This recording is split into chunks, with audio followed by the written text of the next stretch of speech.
Thank you, everyone. I should start by saying it's actually Speech Pathology Awareness Week this week, and the theme is communication access, so a little bit of a timely topic given what we're talking about today.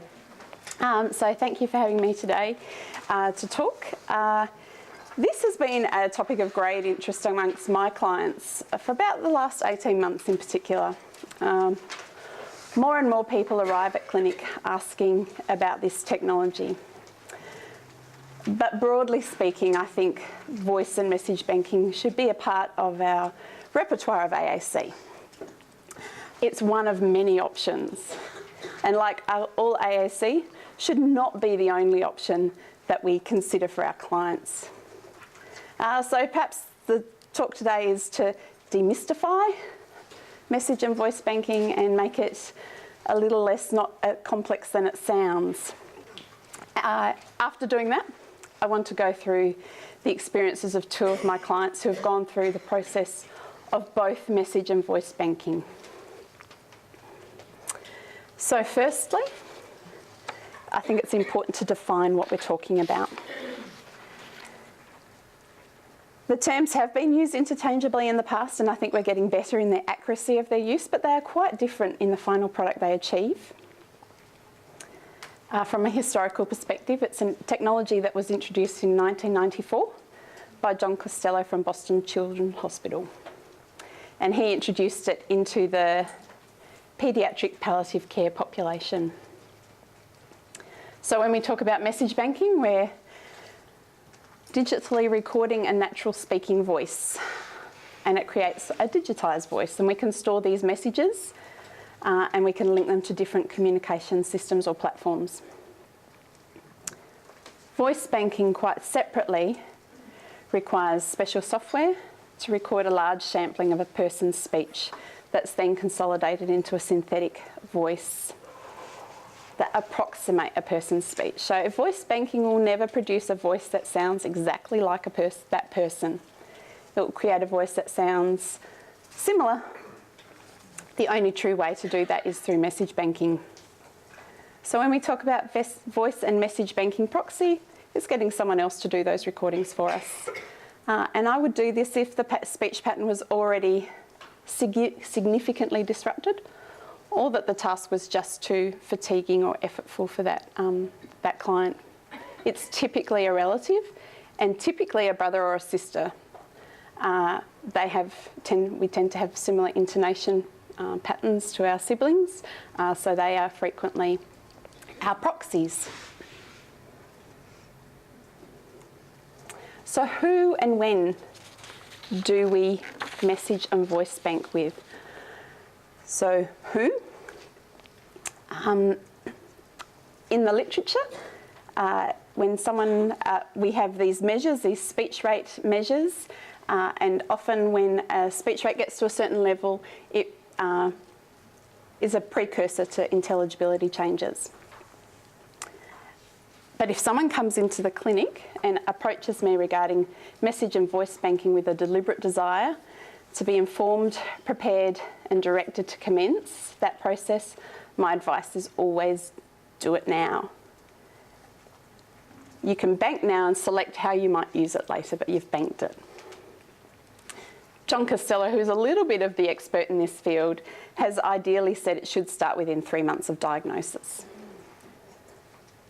So whilst our speech rate measure is our tool to initiate a conversation around AAC with our clients and what they might like to consider and what their preferences are, it might not be necessarily how I would approach message and voice banking. So whilst people come in and they are interested and they ask about it, I have to say the reality of people actually following through is quite low in the real terms of the population that I see. We'll touch on that later when I talk about some of my participants' experiences with voice and message banking. I guess the other thing that dictates whether we talk about voice and message banking is their onset. So dysarthria, as we know, in MND is an insidious and gradual. But broadly speaking, 30% of our clients have initial symptoms of bulbar and eventually progresses to affect 80% of our M&D population. So it's a big population that this could be relevant for. But then if we consider phenotype, we know that our lower limb M&D people often need alternative access and support. Our bulbar people can retain writing for a lot longer. And then our upper limb, frequently it's an evolution of both, and they require access and speech generating devices. So it's a broad scope. And again, as I said right at the beginning, AAC is about access to communication. It's not necessarily the voice that they might use in that communication system, it's how they access it too.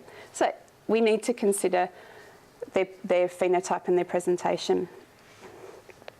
In a perfect situation, we have a client that comes into clinic who's just been given the diagnosis but has no speech changes, and we get to monitor progression over time and interventions, and we get to start having conversations. But as you all know, the reality is often that people can take quite a journey to diagnosis and present with altered intelligibility, often at their first consultation. And these are well past our trigger points for AAC. So they may already also have upper limb involvement as well. Does their late presentation and variable presentations exclude them from message and voice banking? Not necessarily so. But I think probably the one group where they are is the FTD population. The literature doesn't really support it. Not that there's a lot of literature about message or voice banking, but certainly and in experience, I have to say, it's a really tricky group to create new learning and develop familiarity and access to AAC. So how? We've worked out who and we've established when in a perfect world. How do we do it? So message, I think again the advent and interest in this topic primarily is due to the advent of more easy and accessible software to support people with both message and voice banking, and that's why it's become so popular. There are a variety of options around, but I really am only going to narrow down on the ones that are most topical for our client groups. So when we talk about message banking, we have the Tobii Dynavox online system. We have a message banking app that's a free app that can be downloaded via Windows. We can use a digital recorder. And we have Zytec available to offer storage, labelling and categorisation of recordings, plus they will help upload onto an AAC device or system down the track if needs be. The Zytec model is the only fee-for-service model for message banking. Now, if we move on to voice banking, there's a range there.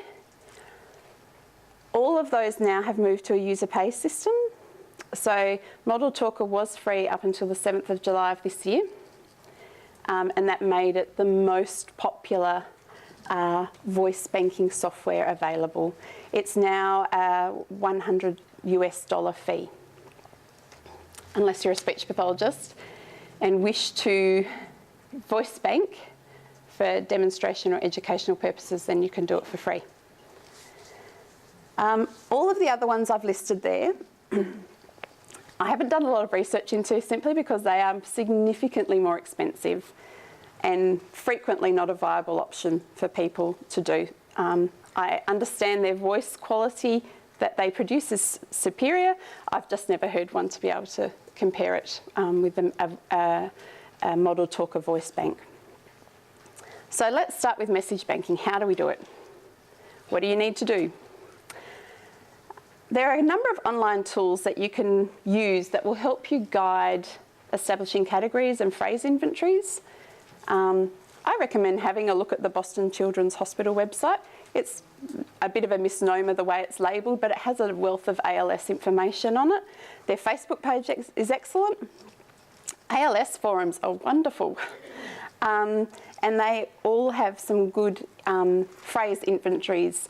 And it's good to have one to show clients. It gives them an option to consider what the banking might look like and the scope of information they might want to include and what more personal messages they also might want to include. So at this stage, our role as guider and sort of navigating is a critical one. Now, the message banking app and Tobii Dynavox both have inbuilt phrase inventories.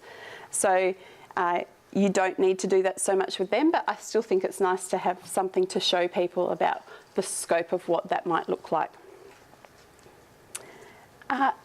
Once you've got your phrase inventories and you're ready to go, you need a digital recorder and a mic to record messages.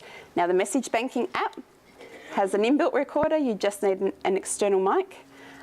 In all the forums, websites, whatever you touch, the handheld H1 Zoom is the current recorder of choice. It's handheld though, so it's obviously not appropriate for some of our clients. And that's recommended for message banking, but a good mic will do the job. You need to make sure that you tell your clients to record in a, hold it up to their mouth to record for quality. They need to record short, single messages. That's really important. Message banking won't record everything you want to say.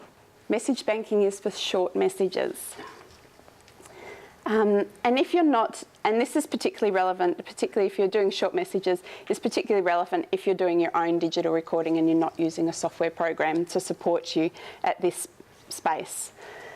Once you've done the recordings, you can store them in a WAV or an MP3 format, and you can upload these recordings for storage.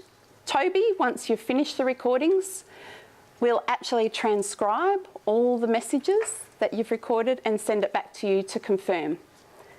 The message banking app has a playback button, so you can playback, record. Once you finish, you download it onto a USB or another storage facility, back it up twice. I think though the most important thing is you need to get your clients to monitor and check the quality of their recordings constantly and not just lock in to recording. It needs to be a quiet room when they're not tired and they're able to sit down. I wouldn't recommend doing it in one hit. And yeah, get them to check what they're doing.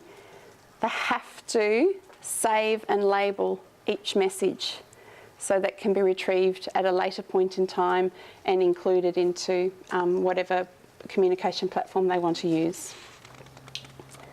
So then if we go to voice banking, I'm really going to hone in mostly on Model Talker because it just is by far and away the software program that people are using the most. And I've adapted this flowchart from their website. So what do you need to know to set up with a client for voice banking? You need a computer. You need to register online and download the software. As I said, if you're a speech pathologist, you can download it for free. You need to have a Chrome web browser. And now you need a microphone. And voice banking tends to have headset mics. That's the preference for that population. But again, I think if you've got a good quality mic that will do the recording, that will be fine. They're relatively low cost. It doesn't have to be super expensive. You need to connect the mic and start trialling. So this is the setup stage of voice banking. There are 10 trial phrases that you need to do for voice banking, and it analyses for quality to determine whether you can proceed and bank, because you do need a certain standard of voice to bank your voice. I've had a couple of clients who've needed to do this a few times. So the way it works out, there's a green, amber, red signal for voice banking. Amber's distortion, red is a poor quality, and green is good to go. And I've had a lot of people fall into the amber signal, which has showed distortions to the clarity of their recordings. To be fair, even after liaising with Model Talker directly, they haven't been able to improve the recordings, and Model Talker have given them the clearance to keep going with an amber recording. So that doesn't necessarily say that they can't bank on that signal. But you do need a certain standard to qualify for voice banking. It does seem to cope with a mild dysarthria and a hyperphonic voice. So once you've started the actual process, you've got a voice banking, you have to do 1,600 phrases. And that takes between 6 and 8 hours to do, as a rule of thumb, from feedback off the website and just actual other people's observations and feedback of how long it's taken them. Again, in a quiet place with as little ambient noise as possible, and choosing the time when your speech is at its optimum. Do short bursts. You want to minimise the fatigue on the person, but you also want to minimise the impact of the fatigue on their speech that they're recording, because you want a consistent voice recording. You don't want one that has a lot of variation. Again, like message banking, you need to monitor it. Check, listen, check it and listen. And then once you finish the standard inventory, there is option to include novel names, places, etc. They're not essential to completing a voice bank though. I've had one client that did the 1,600. I've had one who did maybe 2,500. And that was because she wanted to include more novel detail. So once you've done that, then we move into building a voice. So you get 6 versions of that consolidated voice back, and you get to listen and choose. Much like the predictable app in Model Talker, you can also rate timing and intonation to vary it subtly to give it more of a nuance that sounds more like that person's speaking pattern. So that can be done. And then you select your voice and it's installed. Again, you can select that voice and install it on a device, or you can have it there waiting for a time when you're prepared to consider what you might install it on. Now, I haven't gone into any information today about what devices and systems will tolerate a message bank or a voice banked system. Suffice to say, there are variable options, and I think that falls a part of a broader ASC assessment about people's communication preferences and their access. So that's a broader topic in itself. So what does the evidence say? Not a lot exactly about the use of voice or message banking as a tool. I would expect that may evolve in the coming years as that advent of improved technology and access comes to the fore more in our clinical population. But in from AAC literature, it does broadly inform us about how AAC is used in this population. So we know that early intervention is desirable and that delay in AAC is associated to late referral and acceptance issues. And our acceptance issues are well researched, and our opinions, physician opinions and family opinions really impact on AAC use. But once it's used well, and it's used for a long time. And it's used, there's not one system that people use. Over a longitudinal course of someone's disease, they might use low tech to high tech, but in amongst that, they're still using a variety of systems. We know that listeners prefer AAC systems to dysarthric speech that's difficult to understand. And we know that in amongst our own profession and our clinical population and significant others around them, that there's not a great deal of awareness about message or voice banking. So we know that more research is required. We need to understand, is there the cost benefit of the time required and the fatigue expended to voice bank? And are there benefits obtained by actually preserving specific messages? And does speech naturalness actually influence the use of AAC? Do they use it? How frequently? And how? So what do our clients say? So I interviewed 2 of my clients from the clinic to ask if they'd be willing to share their insights on their experiences. They have both messaged and voice banked. Participant 1, to his great credit, responded to my interview using Dragon software. So there you go, it does work. So I met participant 1 at the end of 2016, As you can see, she's a young lady, and she's only had a recent diagnosis, but by the end of 2016, she had a moderate to severe dysarthria. And now she is severely dysarthric and is voice banking, and we'll talk about that soon. Participant 2, I met for the first time this year. And by the time he had attended clinic, he had voice and message banked. In real terms, I only have about 10 clients who have done either or both. Given it's not a huge number, I guess I really wanted to understand why did they choose this approach and what their experiences were. So participant 1 was supported with message banking by a speech pathologist. She commenced in clinic and finished it at home. As you can see, she only message banked 500 phrases, and a speech pathologist edited and catalogued them for her, and they're stored on a USB. In contrast, participant 2 was self-directed. He used technology, websites, Facebook pages to his absolute benefit, watched YouTube videos, used websites, bought the right recorder, and he did the Tobii Dynavox message banking and uploaded 1,500 phrases. He started with message banking as he was unsure how voice banking would accommodate his Asian accent. Why? Participant 1 is a professional voice user in her workplace. She uses it, she's an educator, and her voice is a part of her personality, and it was critical for her to keep it intact, and that's her comment. Participant 2 had time, and he wanted to use his own voice, not a machine-generated voice, if and when his voice became too weak. I've listed their comments about the most difficult aspects, and time is the biggest issue for them both. It's interesting that you have to think about the practicalities of a battery going flat and how you might resolve that issue. Were they happy with their outcome? Participant 1, I wish I could use it. My iPad is too heavy and repeats my banked messages twice when I say them, and it's annoying. I will use it when I upgrade my iPad, but my hands are now getting too weak, and I'm now trialling eye gaze technology. I use my iPad mini and my Android phone.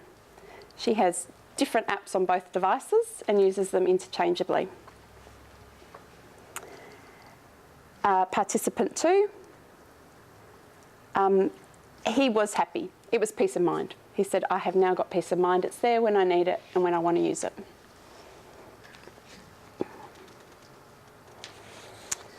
Voice banking. So as I said, participant 1 is now severely dysarthric.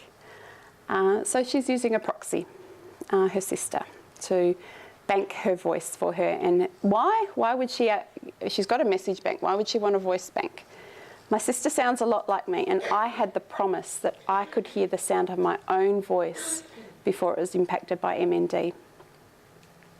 But she's also very concerned about the time commitment that it's put upon her sister. Again, it's about 6 to 8 hours to voice bank. Participant 2, it was done. He used Model Talker, he used the Sennheiser 36 headset mic. He did 1,600 phrases in 8 hours, around 8 hours. His greatest difficulty was finding a quiet room.